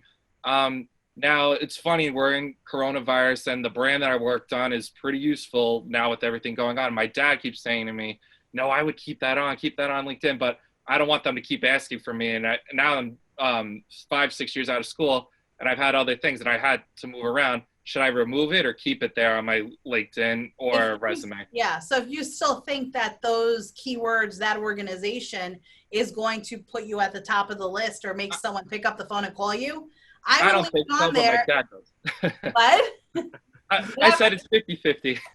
Well, you know what? Here's the thing. You have to kind of decide if it's more valuable than not, because I think that there's always a way that you can, say something where you're answering their question, but you're answering it on a positive note. You know, that was your first job out of college. And you know what? I really wasn't sure what I was getting into at the time. And I think that I may have been a little bit over my, you know, my understanding of what the responsibility was. But you know what? I learned a lot there. I was really excited. And you know what? I am a better person for it. Okay. I'll definitely spin it that way. Absolutely. Keep it positive all the way. So keep it on LinkedIn now? I would keep it on LinkedIn. Just start being more comfortable with answering that question. Okay. Sounds good. Okay. Diana? Okay, so I've got a kid who's a rising senior, going to be going to college and stuff. Congratulations. Thank you. I'm excited for him. So have people used LinkedIn as a way to kind of provide kind of a window into who they are when it comes to colleges? Oh my gosh. I teach kids in high school that they need to be on LinkedIn like right now. Awesome. And I'll go in there and I'll talk to them about people like, you know, Elon Musk and Warren Buffett. And they're looking at me like I have 3 heads most of the time. And then I have to show them that I'm connected to Tim Tebow and they know exactly who that is. And all of a sudden like, what? Oh my God, you can connect with these people? And I'm like, yeah, but you have to have something to offer. So it's really getting their mind in the right direction. But here's the other thing really quickly. When you're a college, you know, student, when you're just going into college, even if you're a few years out of college, you are in the perfect position to have a LinkedIn profile and start reaching out to people for mentorship. Because at this particular juncture, they are not a threat to anyone. So people want to help them, right? But give them another 5 years, nobody's going to care. They're not going to want to help. Right. But when, you know, imagine your son joining all these great groups that he's, you know, like industry specific groups and saying, hi, my name is, what's your son's name? Avery. Hi, Avery. Hi, I'm sorry. Hi, everyone. My name is Avery. I'm new to this group. I'm so excited to be, you know, a member of a group with so many talented and, you know, experienced individuals. I just graduated with a degree in X, Y, and Z. What would be your advice to someone like me who's just starting out? You will be so shocked as to how many of my kids have gotten jobs because of that alone. It really is one of the best things they could possibly do. The earlier, the better. Thank you. Okay, absolutely. TJ, write that up, baby. You should definitely do that. I see him writing right now. Fantastic. Okay, guys. So moving on, we're going to talk about 2 very important things. Let's see. So we talked about that. I'm sorry. I'm on 2 computers here. So, woo, where are you, Mousy? You're on that. Yeah. Let me just use this. Okay. So the other 2 things that we're going to talk about really quick is we're going to talk about skill sets and endorsements. So skill sets are really, really important because this is something that pops up when individuals are looking for candidates. So if you don't have this filled up 100%, you need to fill this up. So you're allowed 50 skill sets, okay? And you basically can either take the skill set quiz, which I think is not necessary, you know what you've done, or you can just add a skill set here. Now, again, they're broken down into different areas. As you can see, strategy, training, leadership. These are my top skill sets, hands down, absolutely. Wow. I'm pretty much maxed out on all my skills. And what's next to it, the 99 plus, is endorsements that I've received for them. So you didn't actually have to ask for the endorsements. Once you have this on your profile, the more active you are on LinkedIn, what happens is LinkedIn actually goes the extra mile for you and will send it out to your first degree connections and say, does Maria know about social networking? Does Maria know about entrepreneurship? Does Maria know? And then just yes or no. I mean, it's very simple. So you want to fill this out though, because you don't want them picking things for you. I will tell you something very funny that happened years ago. It doesn't happen as much anymore because everything on LinkedIn has to be approved. But one of the things that happened was that I was endorsed for surgery. And I was like, surgery? I was like, what? I had 2 people that endorsed me for surgery. And I said to myself, I was like, this is ridiculous. What is that? I don't understand. So I went on to LinkedIn, I looked at my skill sets and I was like, this is so bizarre. I didn't put that there. Who put that there? LinkedIn automatically put skill sets out there to, I don't know what prompted them to pull, I don't know, surgery out, but they did. And 2 people that I did not even know, they endorsed me for it. So I went in and I deleted it immediately because I don't do surgery. I mean, I dissect resumes and LinkedIn profiles, but that's about it. So it's important that you take control over this before LinkedIn does some shenanigans and adds things in there that you don't want in there. So this is what you would do. You'd go to add a new skill. And I can't add anymore, which is why all of mine here are not showing up. But do you see the ones that are showing up that are like in this like very light gray area? What they're showing us is what they're picking up based on my profile, based on the jobs that I've had, based on my work experience. Okay. So it organically knows. And the coolest thing of all is that when you first start, and again, I can't do anything because I'm maxed out, but if you start typing in leadership, it'll pop up a whole bunch of different things. If you put in entrepreneurship, project management, like just start typing and LinkedIn automatically pops up. A whole bunch of stuff will pop up, okay? But you want to fill this up, fill it up. Look at the profiles of other people, block your profile again so people can't see you're looking at theirs. Look at their profiles. Take a look and see what keywords do they have in their profiles. Look at people that work for companies you want to work for. What skill sets do they seem to have across the board? There's going to be a lot of commonalities. If you look at people that work for ABC company or Johnson & Johnson or, you know, whatever companies, you'll see that in many cases, a lot of them have a lot of commonalities. Make sure those commonalities are in here, but make sure you can also back them up. If someone was to say, hey, Maria, I see here that you have great problem solving skills. Can you talk to me about that and give me an example of when you've had to utilize those skills?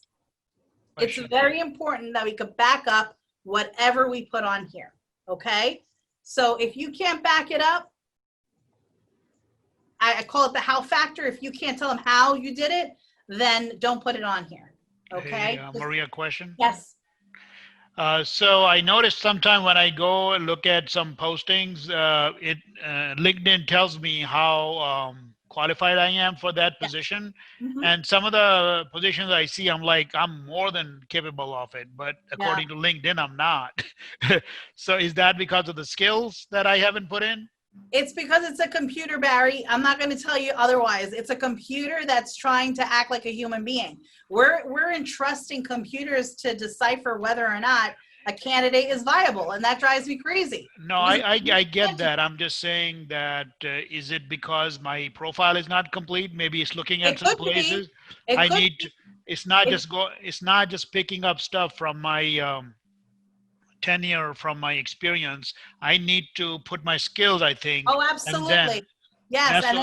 That's what I was trying to absolutely highlight. See how it changes, okay? Definitely see how it changes. Just add some information in there. Make sure that, you know, you're full of 50. You guys have more than 50 skill sets, I guarantee you, okay? Just make sure you're filling this up because otherwise you don't want LinkedIn to do it for you. You might have surgery on there. That's not that good. I have a question. Yes. It's Eileen again. How do you delete the skills? If they automatically fill them in and you want to take something out, how would you do that? So basically what you could do is if you click on this pencil right here, you could just put it in the trash. Got it. Okay. Okay. Very simple. Very, very simple. I'm telling you, they've really made this nice and easy. And I like that everything is in different compartments so you can't blow it up. I always tell people, LinkedIn in 2007 was one box, all the information. And God forbid you deleted the wrong thing, you were done.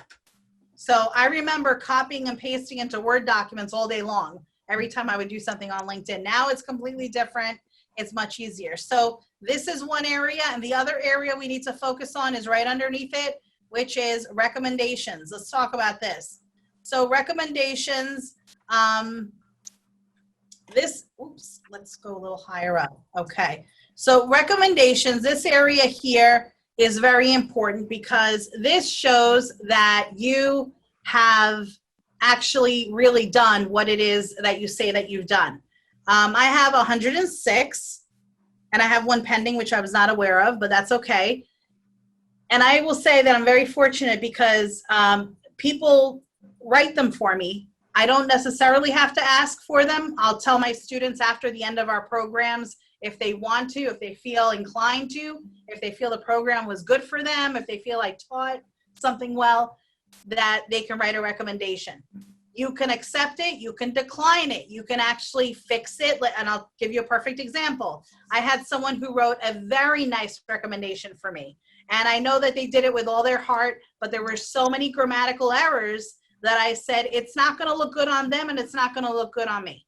Okay, so what I did was I rewrote it and I sent it back to them and I said, hey, I guess the spell check didn't work.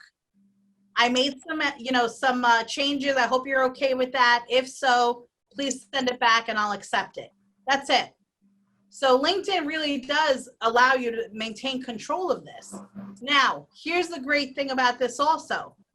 Because the only people that can write testimonials for you are your first degree connections and are people that are on LinkedIn, they're viable, okay? So whenever someone asks me, I remember this gentleman, this was a couple of years ago, he said to me, are you any good at what you do, kid? And I looked at him and I was like, thank you for calling me kid, first of all. But anyway, I said to him, I was like, never ask someone that question. I said, go online, do your due diligence. And if you still feel that I am viable, I said, then give me a call. And he did. He called me a couple days later. He hired me to do some work with him. And it was all about that. It really is all about what you can do. What have you done? What do people say about you? Because we can say that we're good at what we do, but you know what? Who are we? We're people that are trying to get a job. We're trying to get business. We're trying to do whatever it is that, we want or that we need to do. So a good number to have, 3 or 4. So I don't recommend that you reach out to anyone yet and ask for a recommendation, okay? Because your profile's not ready. Your profile has to be done and in really good shape before we ask for any kind of a testimonial, okay? So who knows how to ask for a recommendation? I will show you. So we are on the top of recommendations and we can click this and go that route. Or what we could do is we could do something like this. I'm putting you in, Maria. Oh, yeah. Okay, let me move my mouse over. So I'm clicking on Maria and I'm going into here, into her profile, and I'm clicking on more and I'm requesting a recommendation. And so now it's going to put you through a series of questions. Now you can only ask, again, your first degree connections. So you have to be connected to this person on a first degree basis. So Maria managed me, reported, was senior to me, worked with me, whatever it is. And you could just pick, okay? I was a client of Maria's, let's say. Select your position at the time, Career Map LI, next. And then basically you put in your question and then you send it. So here automatically what pops up is, hi Maria, can you write me a recommendation? That's a little cold, you don't think so? We want to be a little bit more particular. And here's something I also learned when I first started working on LinkedIn and getting recommendations a long time ago. It's so much easier to get a recommendation when you give someone a reason for that recommendation or an example or like refer to a time or even start writing it for them. I know that you're busy, so I've taken the liberty of jotting down a few things that we've done in the past that have been successful. And I can't tell you how easy it makes their job. Has anyone here ever had to write a recommendation? Mm-hmm. Oh my goodness. It'll take me an hour plus to write like 5 lines because I'm truly trying to encapsulate the essence of the person. And it's not that easy. It's not that easy at all. So if you do give them some insight, then it's so much easier, and so give them a little bit of information, give them an example or give them a time. Remind them of a time when you were working on a project together or something that you did together or when you reported to them or whatever the case may be. But again, until your profile's in good shape, you don't want to do that. All right, you want to make sure that you do that when it's time. So does everyone understand how I did this? Yeah. Again, I went to the person's profile, their first degree connection. Okay, they have to be a first degree connection. I went to more and I went to request a recommendation. That's it. Super simple. I could have showed you on the other side of it, but this is a lot easier because you know what? I can also look through Maria's profile and try and pull up things and remember things that basically we've done together, okay? So going back to my profile here, and let's see here, alrighty, so recommendations. And again, you know, some of them are long, some of them are short. That was a pretty long one. That was a pretty long one too. And again, it goes all the way down, and it's pretty cool, and it's really good to have on your profile. You know, this can actually be in place of, you know, when they ask you for letters of recommendation or something, sometimes they ask you, sometimes they don't, they'll just ask you for references. You know, I never ever have to do that anymore. I can honestly say every single contract that we have, it has been because someone has referred us. And I always say to them, look at my LinkedIn profile. If that doesn't answer your questions, nothing will. Nothing will. So that's pretty much what that looks like there. The other thing is joining groups and engaging in discussions. So I'm going to show you something really cool here. Here's something. How many of you are members of groups here? One. Okay. Is there anyone here who is not a member of a group? Me. Okay. Is that Barbara? Yes. Hello, darling. How are you? Good. How are you? I'm good. Okay, so I'm going to show you how to find the groups. Since Barbara's not a member, not a member of any groups, I want to make sure that she knows how to find them. So I went to my home page. Okay, I do everything, all my searching from my home page.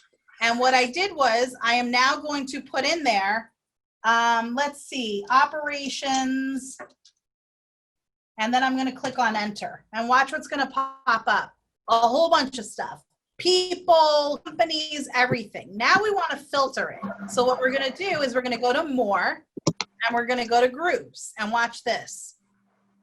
16,353 groups that have something to do with operations.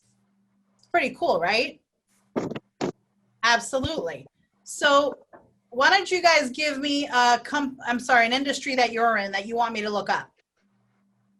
Who wants to throw out IT infrastructure. Okay, so here's something that's really important that you need to understand.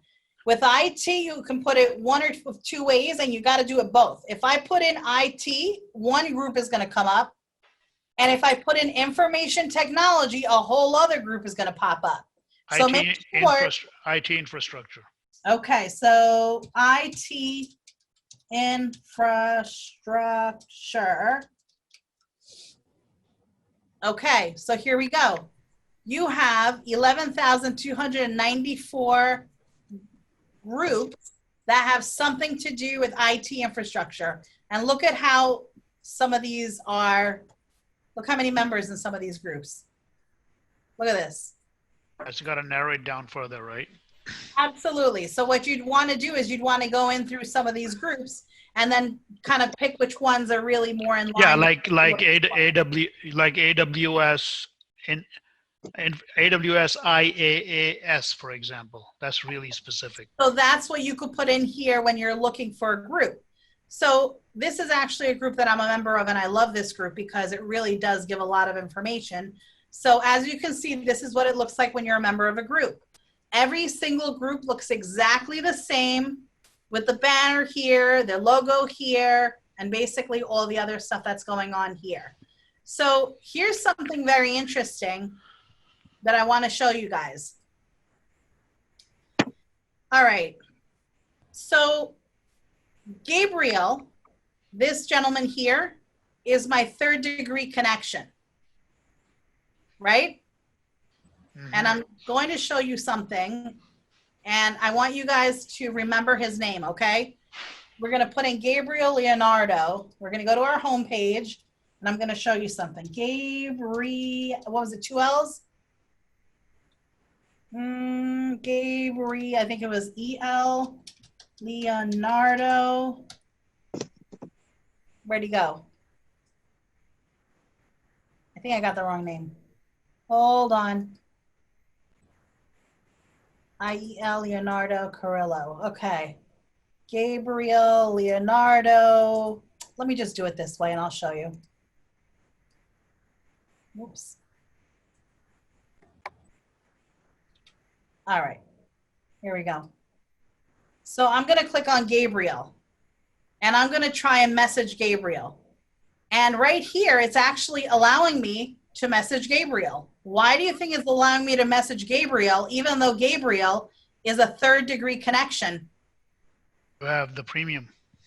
Because you're in his group? Because I'm in his group. So, oh, okay. So this is another way that you can do it. Let's say Gabriel had his settings off, okay? And right here, he wasn't allowing me to send him anything because we're not connected. This is a trick that I'm going to show you guys that's going to save you from ever buying a LinkedIn premium account. Watch what I'm going to do. I'm going to go to the very bottom of his profile. And further down, all the way to the bottom. And I'm going to click on See More or See All. And I'm going to go to Groups. And I'm going to find any group that Gabriel is in. And I'm going to join one. I'm already a member of this group that Gabriel's in. And that's why it allowed me to send them an InMail. So the next time you want to InMail somebody and you can't do it because they're not connected to you, join a group that they're a member of, and then you have access. And check this out. Look how beautiful this is. These people, none of these people are connected to me. Message. Message. Look at this. What did I just do for you? You've got access to thousands of people that are in groups that you are interested in, and although you've never met them, you have the opportunity to communicate directly to them and ask them what you want. That's remarkable. Isn't that amazing? So next time, here's the thing. So we talk about resumes and we talk about all this stuff. And for those of you that are in boot camp, I have a surprise coming for you. When we do resumes, I have something else that we've been doing that's been very successful. But here's the thing.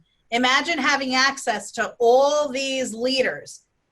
Will you ever apply through a portal system again? Yeah, you will. And I'll tell you why, because it's policy and procedure. However, imagine having access to get in front of them and to say, hey, my name is Maria Frey. I noticed that you're also a member of X, Y, and Z group. We haven't spoken before, but I saw that in your organization, in your division, there's currently an opening.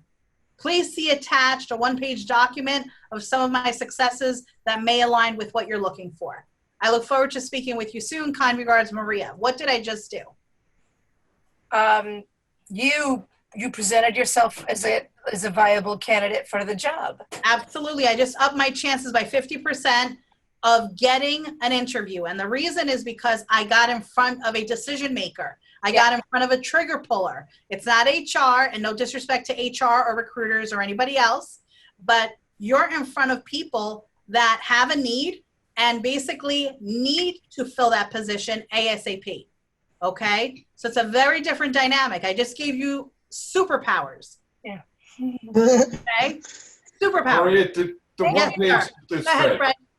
Is that the one-page document you're saying? Is that the We're resume, going to talk or you're about sending that. them You're something in boot separate? camp. We're going to talk about that in boot camp. Okay. Okay? So that's not part of tonight's presentation.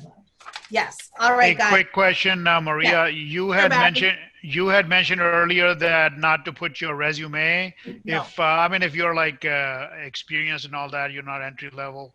So there's no reason for putting a resume. What do you call resume? I'm looking at all this experience you have with dates and stuff. To me, that's your resume. No, you're talking about something else. Well, it is different because what we do at ECNY is so what you have on your LinkedIn is just, if you looked at each one of them, it shows what we do. It doesn't show what I do. It doesn't show that I run the operations of the organization. But you are but that is what you refer to as a resume, right? For example, if you pull up my name, I have all these positions listed going back 20 years. Okay. You're referring to that as my resume, right? Yes, only if it's like bulleted in format very similar to resume. Right. Yes. Okay. So Gotcha. instead of bullets, Barry, what you might want to do is a quick, like a little summary of how Paragraph. you added value to the organization. And I'm going to tell you why also, because I'm not going to let you go just like that. The reason is because when someone is looking at your resume and someone is looking at your LinkedIn profile, it's two completely different things.